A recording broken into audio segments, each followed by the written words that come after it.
What are you guys doing?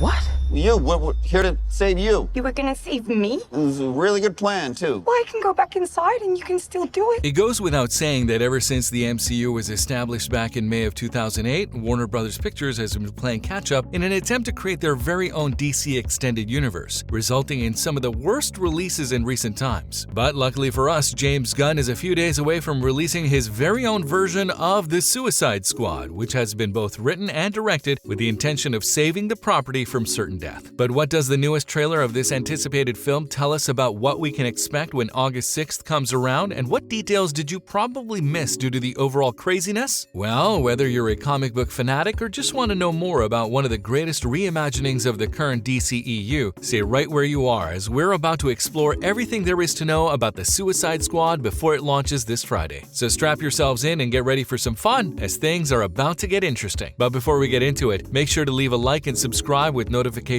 on so you don't miss out on any of the new videos we post. The focus on Bloodsport. Right from the start, we see that a focus has been placed on Bloodsport, the character being portrayed by the brilliant and handsome Idris Elba. Amanda Waller also confirms that the Bloodsport we are talking about here is none other than Robert Dubois, who is apparently responsible for making the Man of Steel kneel with the use of a kryptonite bullet. For those of you who don't know, this is very much in line with the villainous Bloodsport we get to know in the DC comic verse, who is given the ability by Lex Luthor to summon a kryptonite gun with which he is able to shoot and wound Superman. Since he is now incarcerated in the Belle Reve Correctional Center though, we assume that he failed his assassination of Clark and was imprisoned shortly thereafter to the joy of Amanda Waller. And this might be quite important considering the ending of the Joss Whedon cut of Justice League, which is unfortunately canon and saw Lex Luthor meeting with Deathstroke to create a league of his own. In other words, it could very well be true that Bloodsport was a member of this league of villains. That being said, James Gunn has mentioned that the Suicide Squad is more than likely going to be its own thing that isn't truly connected to the DCEU. This could be a misdirect though, so let's keep that thought on ice until this Friday comes around. We also catch a glimpse of Bloodsport threatening Waller after being asked to join the Suicide Squad, which isn't exactly new to the franchise. What is new, however, is the degree that Waller shows with the pen held to her throat. Although she is otherwise stone-faced, the degree of fear shown by her in this moment is probably due to the fact that she knows Dubois is mentally unstable, which would be a comic-accurate depiction of the character who had a mental breakdown after discovering his brother had joined the Vietnam War in his stead. In other words, Waller can't rely on the man listening to reason all the time, with him being prone to emotional outbursts. Speaking of, it looks like Bloodsport may very well have a romantic interest developing within the squad itself. We are, of course, talking about the undoubtedly caring attitude that he shows towards Ratcatcher, who is being portrayed by the beautiful Daniela Melchior. Does this mean that the film will be revolving around Bloodsport and his own journey from villain to antihero? We'll have to see in just a few days' time. Ratcatcher's powers explained. Another short clip that tells us a lot more than we bargained for about Ratcatcher is one that shows her walking from her prison cell with a rat on her shoulder. And while this is more than strange enough, look closely and you'll notice that the rat is actually waving to someone off screen while Ratcatcher maintains an almost blank expression. This tells us a lot about how James Gunn is going to be bringing the character to life, who appears to have a direct neural link to the rat on her shoulder. Whether it is just this specific rat that she has this connection with, though, is something that remains unanswered. We do see her utilizing what has come to be known as her rat wand later on in the trailer, which allows her to control a massive collection of rats all at once though. This could either mean that she has this special connection with just her one rat friend, or that she is able to do this with any rat but needs the wand to amplify her powers and control a number of rats at a time. Regardless of how her powers are explained throughout the runtime of the film though, it's interesting that the recluse prefers to express herself through the use of her little friend on her shoulder. It's possible that she doesn't get along with regular human beings who have undoubtedly hurt her growing up. As such, she prefers to speak to others through her rat who she controls with her mind. At least that way she's able to disconnect herself from those that she has no love for. And if this is really the case, the later scene where she is talking to Bloodsport without the use of her little buddy would show just how far she has come since finding a new family and possible love interest in the Suicide Squad. The heroic arc of Polkadot Man. We are also introduced to Polkadot Man, which is more than likely the first time that any of you have actually experienced the supervillain in all his glory. The result of some testing gone wrong, Polkadot Polkadot Man is able to shoot these strange-looking polka dots from his gauntlets, which are shown to burn their way through the most stubborn of materials. But it looks like James Gunn will be deviating from the comics to some degree in an effort to make the villain more likable. One of the first scenes we see of him has him looking incredibly happy and proclaiming that he is a hero. From this statement, we can ascertain that this is likely something that Polkadot Man has always wanted to become, but lacked the training or control to pull it off. It actually wouldn't surprise us to discover that he once tried to be a hero, but ended up killing a whole bunch of innocent people by burning them to a crisp with his polka dots. This could be even the reason why he's currently being held at the Belle Reve Correction Center. Since the comic book franchise of the Suicide Squad has always introduced readers to the best parts of the villains they have come to love, this little twist would most certainly be in the spirit of the source material. We've never seen a story arc in which a villain wants to be a hero but gets arrested for being terrible, but then essentially becomes a hero after being trained by the worst of the worst. And honestly, if this is the case, we're so down for it. The eradication of Project Starfish. We also hear from Amanda Waller that the squad is going to be sent in to erase all evidence of something she calls Project Starfish, which is a classic parody of the strange names that government agencies go on to call their mysterious assignments without giving too much away. We knew that the Manhattan Project had anything to do with atomic bombs after all, but it looks like this name is actually nothing more than a direct reference to what the project involves, bringing the parody full circle. We know this because while on assignment, the Suicide Squad appears to be ambushed by a giant starfish creature that is able to shoot smaller starfish from its many appendages. It's not just any starfish though, as fans of the DC comic verse will tell you. This is actually a villainous creature known as Starro, who in the comics is the same giant starfish that we see in the trailer. What could make him a formidable foe for the Suicide Squad though is the fact that he is not only massive and capable of mass destruction, but that he has the ability of mind control. In fact, it's this ability of mind control that may cause the Suicide Squad to kidnap and use the Thinker, who is the villainous scientist being portrayed by Peter Capaldi. We also see a brief moment of something floating in a tank being watched by the Thinker in what appears to be a flashback. And while the small tentacles in the tank look to be smaller than what Starro has, it matches to the veiny tentacles that the supervillain is shown to later wrap around King Shark. This has led us to believe that the Thinker might be a lot more important than we originally thought. Not only does he likely know the layout of the Jotunheim testing facility, but may very well have a link to Starro that might help the squad control him. We also see a quick flash of King Shark covered in smaller bite marks, which are undoubtedly the result of being munched on by the mini Starros. The tyranny behind Project Starfish. That being said, there is something a lot more realistic behind the running of Project Starfish, or at least that's what a hidden detail in the trailer seems to point to. When a family are shown media footage of the fight against Starro, the caption of the clip reads, "Meta-Humans Monster Battle Spurs Political Unrest," referring to the reason why Amanda Waller likely needed the Suicide Squad to leap in and destroy all evidence that Argus were involved in it. You see, it looks like Starro was captured by a dictator known as Luna, who we actually see standing alongside the Thinker in that previous flashback we spoke about. Could this mean that the American government was actually behind the destabilization of the country alongside this terrible dictator? It's a definite possibility, and Luna's involvement with Starro also explains why the freedom fighter Sol Soria, as portrayed by Alice Braga, will be a member of the squad. Her entire purpose is to topple Luna's tyrannical regime after all, and this would certainly explain why the fight has caused some political unrest. But what do you think about these hidden details? Be sure to let us know in the comment section down below.